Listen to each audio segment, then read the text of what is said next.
तर मित्रांनो आपण बघू शकता हा एक ग्रीन किलबॅक स्नेक आहे, जो की या विहिरीमध्ये किती दिवसापासून पडलेला आहे आपल्याला काही माहिती नाही.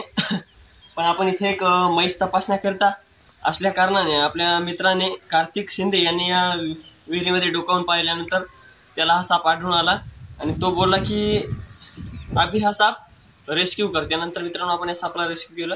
त्यानंतर आपण व्यवस्थितरित्या या सापाला रिलीज करणार. धन्यवाद. साप आपण विहिरीमध्ये रेस्क्यू होता, तर आपण याला इथं निसर्गरम्य वातावरणामध्ये रिलीज करणार आहोत. चला मित्रांनो सापाला